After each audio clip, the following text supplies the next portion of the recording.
Shalom Ibu Bapak, sahabat terang hidup yang berbahagia dalam Kristus, yang saya kasih dalam nama Tuhan Yesus. Kita bersyukur kepada Tuhan karena kasih dan kemurahan Tuhan. Kita ada hari ini sebagaimana kita ada sehat dan kita boleh melayani Tuhan. Tema saya hari ini adalah, ini sudah kasus semuanya, mertua saya tidak suka dengan saya. Apa sikap saya dalam situasi ini? Saya membaca satu ayat sebenarnya dari Efesus pasal 6 ayat 10 sampai 20, tapi saya baca satu ayat saja, yaitu ayat 16. Firman Tuhan, dalam segala keadaan pergunakanlah perisai iman, sebab dengan perisai itu kamu dapat memadamkan semua panah api dari si jahat. Nah, ini adalah satu dari 6 senjata rohani yang Paulus deretkan di teks ini, yaitu yang pertama adalah hidup benar, ya, yang kedua hidup adil, yang ketiga memberitakan Injil, ini yang keempat, ya, perisai iman, ya. Yang kelima adalah pedang roh, yaitu firman Allah, dan yang keenam adalah doa. Nah, saya mengambil poin yang keempat, yaitu perisai iman. Nah, iman itu perisai. Nah, ketika kita menghadapi satu persoalan, bahkan kalau konteksnya diserang oleh roh jahat, oleh orang-orang jahat, sebutlah begitu, perisai iman itu menjadi kekuatan kita, menangkal, memblok semua serangan dari kuasa kegelapan. Kalaupun kita mengalami situasi yang sulit, maka Paulus mengingatkan kita lewat jemaat Tuhan di Efesus untuk mengenakan perisai. Nah, perisai itu adalah simbol dalam pertempuran untuk menangkal, untuk memblok setiap serangan yang datang. Dan perisai itu harus dibawa. Ya, kalau kita nonton film sekarang ada Captain America itu selalu bawa perisainya. Perisainya untuk menangkal. Nah, iman itu digambarkan Paulus sebagai perisai dalam pertempuran. Ya, seringkali kita bertempur tapi nggak bawa perisai, ini berbahaya. Jadi serangan atau panah dari pihak lawan itu, atau pedang dari pihak lawan itu, atau tombak dari pihak lawan itu bisa menembus kita, bisa mencederai kita. Nah, untuk itu iman itu harus kita miliki. Bahkan bukan cuma miliki, iman kita harus kuat dalam Yesus. Ya, makanya di 10 dikatakan, hendaklah kamu kuat dalam Tuhan, dalam kekuatan kuasanya. Nah, salah satu kekuatan kita di dalam Yesus ialah iman kepadanya. Nah, siapa yang beriman kepada Yesus? Alkitab katakan dalam tulisan Rasul Yohanes, itulah iman. Iman kepada Kristuslah iman yang mengalahkan dunia. Jadi kalau konteks kita dalam peperangan, anggap ini satu konteks peperangan, kita perlu perisai iman. Karena dengan perisai iman itu kita bisa menangkal, kita bisa memblok, kita bisa mengelak, kita bisa terhindar dan terlindungi dari serangan itu. Mengapa? Karena iman kepada Allah, kata Yesus, itulah yang mengalahkan dunia. Iman kita kepada Kristus, itulah iman yang mengalahkan dunia. Itu maksud dari teks ini. Yaitu ketika kita punya persoalan yang berat, termasuk ketika mertua kita mungkin tidak suka dengan kita harus punya iman. Karena dengan iman itulah kita bisa bertahan dalam perjalanan rumah tangga kita. Hal yang kedua adalah coba cari tahu. Mertua saya tidak suka dengan saya. Coba cari tahu apa alasannya. Coba cek. Ya, kalau kita cari tahu mungkin kita temukan alasannya. Ada dua kemungkinan, mertua kita memang bermasalah atau memang kita yang salah sehingga dia tidak suka.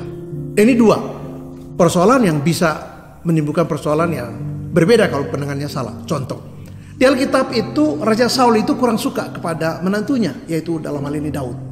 Sehingga dia berjanji kepada Daud kalau Daud bisa mendapatkan 100 kulit katan tentara Filistin, dia akan menikahkan dengan Merab, anak perempuannya yang tertua. Dan Daud melakukan itu, bahkan memberi bonus lebih dari 100 kulit katan. Ini kan berat, sama aja menyuruh Daud terbunuh.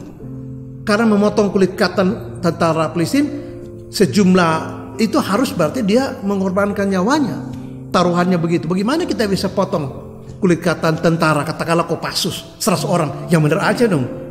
Yang ada malah kita mati dibunuh. Emangnya tentara Kopassus gampang, atau Kosrat atau Marinir? Kan kado pernikahan dari Saul itu kan jahat, ingin membunuh Daud, tapi tidak mau dengan tangan sendiri. Jadi pakai teka-teki gitu. Kalau kamu bisa mendapatkan 100 kulit katan tentara Palestina, maka itulah mas kawin untuk menikah dengan Merab anak saya. Itu kan tidak benar. Motif Saul sudah tidak benar. Ya, tetapi ada orang yang karena memang kita aja salah.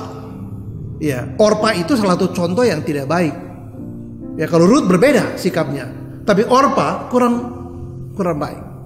Ya, sehingga respon Rut dengan Orpa waktu menerima tawaran Naomi supaya mereka kembali aja kepada bangsa mereka. Karena saya terlalu tua untuk melahirkan, supaya kalian, kalaupun saya hari ini melahirkan, masa kalian tunggu 20 tahun untuk menikah? Kalian terlalu tua untuk menikah. Jadi sikap Orpa dalam tawaran Naomi menjadi berbeda dengan sikap Rut. Jadi kita cek dulu. Kalau mertua kita bermasalah, berarti kita doakan saja dia. Mengapa dia tidak suka dengan saya? Kalau yang kedua karena kita salah, atau kita mungkin egois, termasuk tidak mendengar masukan, atau mungkin boros, atau mungkin kita nggak ada hormat sama orang tua. Nah kalau kesalahan pada kita, ya kita doakan diri kita dan belajar untuk berubah. Kalau kesalahan pada mertua seperti misalnya Daud punya mertua Saul yang jahat, ya kita berdoa saja supaya Tuhan yang mengubahkan dia. Sebab tidak mudah memberitahu kepada orang tua, apalagi mertua. Masa kita menantu ngajarin mertua kita? Dalam beberapa budaya ini kurang ajar sekali. Ya, tetapi kita bisa berdoa.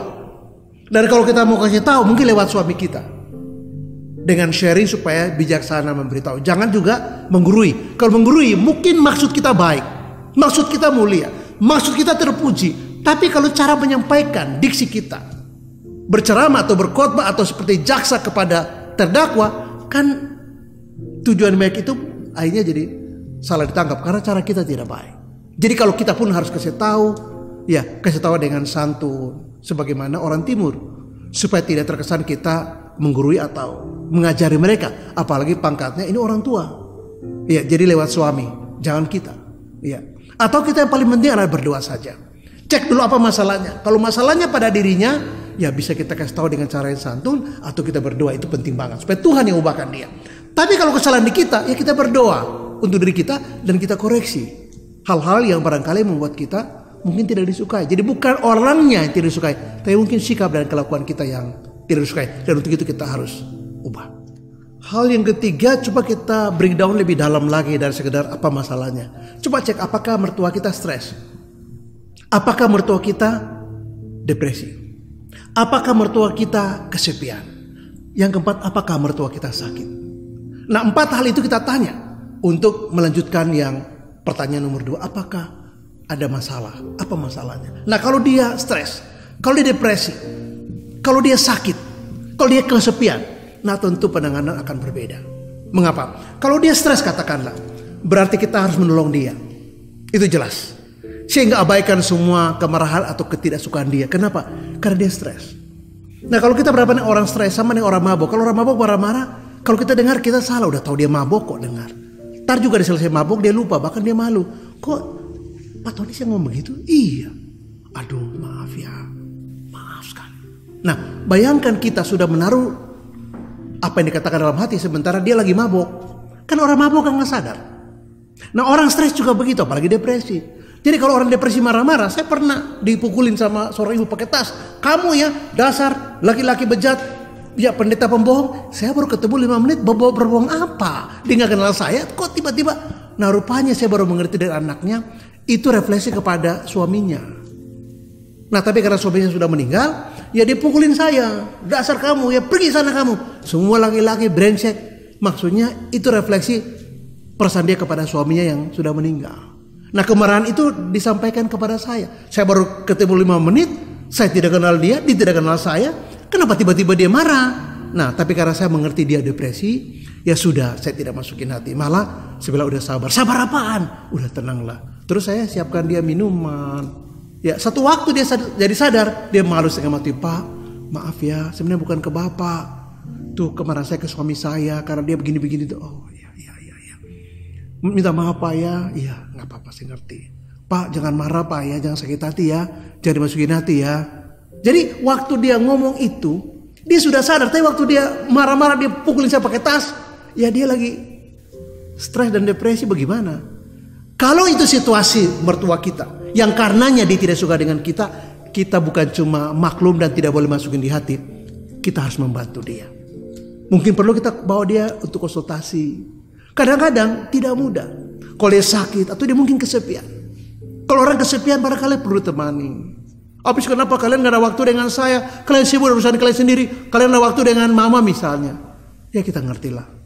Jadi ambillah waktu untuk ke sana. Ambillah waktu untuk berkunjung. Nah persoalan kalau kita beda kota, kan perlu waktu khusus, apalagi suami kita barangkali sibuk, nggak bisa ngantar kita, sementara mertua di sana kesepian. Ini bisa menimbulkan persoalan, sehingga bisa jadi ketidaksukaan itu karena ini situasinya. Dia stres, dia depresi, dia kesepian, dan mungkin dia sakit. Nah orang sakit cenderung tidak stabil emosinya. Nah kalau dia mengalami hal-hal seperti ini, kita bukan saja tidak boleh masukkan di hati apa yang dia katakan dan narasikan. Kita bahkan harus mengasihi dia dan membantu dia. Hal yang keempat barangkali penting adalah kita harus berdoa buat dia. Ya, coba kita berkomunikasi dengan baik. Ya, coba kita belajar dari peristiwa ini untuk barangkali kita lihat ada pelajaran rohani yang Tuhan izinkan untuk kita. Minimal satu, kita belajar untuk sabar. Kesabaran itu poin yang sangat penting. Kita katakan bahwa kesabaran itulah satu bagian dari 9 buah roh sabar. Nah, sabar aja. Nah, barangkali ini ujian untuk karakter kita, untuk iman kita menghadapi situasi itu. Mungkin satu hari pengalaman ini berguna kalau kita menang. Kalau satu hari kita bisa lolos dari ujian ini, ujian iman dan karakter ini, satu hari kita bisa dipakai untuk tolong orang yang punya pengalaman yang kurang lebih sama. Mengapa? Karena kita udah lolos. Jadi mari kita buka pemahaman kita yang baru bahwa Allah mengatur ini, mendesain ini barangkali untuk mendidik kita juga, untuk kita sabar, untuk barangkali kita lebih memberi perhatian. Kita mengerti apa artinya disalahpahami. Itu kan disalahpaham dengan kita. Kalau memang kita baik tapi dia memang bermasalah dengan dirinya. Tapi kalau kita bermasalah, ini adalah ujian juga untuk kita berani rendah hati mengoreksi diri. Saya harus mengatakan begini, jujur. Di level-level tertentu pemimpin itu makin sulit untuk rendah hati dan mau koreksi diri. Biasanya kalau dia tidak suka dengan orang, dia keluar dari pelayanan. Kalau dia tidak senang dengan orang, dia cari dukungan. Sehingga orang mendukung dia. Dan seringkali terjadi perpecahan. Ya ada blocking ini, ada blok ini, blok itu seperti jemaat Korintus. Kita tidak suka sama, kita cari dukungan untuk tidak suka juga dengan itu tidak benar. Nah biasanya pemimpin tertentu yang tidak tuntas dengan dirinya berada pada situasi yang kurang lebih gini frame-nya. Jadi ketika dia tidak suka, sulit sekali kasih masukan. Sulit kasih menerima teguran. Sulit terbuka. Makin dia tua, makin tidak mau dengar masukan. Kenapa? Dia tahu dia paling senior. You kan, kamu kan anak sekolah minggu saya, udah jangan bicara ke saya. Udah kamu kan, dulu kan kamu mahasiswa saya, udahlah. Saya diberikan S3 loh, kamu kan S1. Kira-kira gitu. Nah, makin tinggi posisinya seringkali, tidak semua. Orang menjadi tertutup dan tidak bisa membuka diri terima nasihat. Apalagi dari nasihat para junior. Ya, ini seringkali menjadi tantangan tersendiri. Sehingga ketika dia tidak suka dengan orang lain, seringkali menjadi sulit untuk terima masukan. Nah, kita mengalami situasi seperti ini. Kita belajar melihat dari rencana Allah lewat peristiwa ini. Apa yang Tuhan inginkan buat saya dan buat dia. Buat saya barangkali saya banyak untuk berlatih lebih sabar. Banyak untuk berlatih barangkali rendah hati untuk koreksi diri. Kalau ada yang salah, ada yang nggak pas, ada yang perlu saya rubah, dan kita tahu banyak hal kita harus rubah. Banyak hal yang kita harus perbaiki, oke?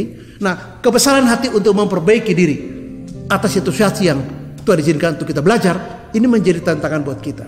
Jadi tidak selalu keadaan ini menjadi negatif. Kalau kita lihat dari perspektif Tuhan, apa yang Tuhan inginkan lewat situasi ini? Sudut pandang Tuhan seperti apa lewat peristiwa ini buat kita?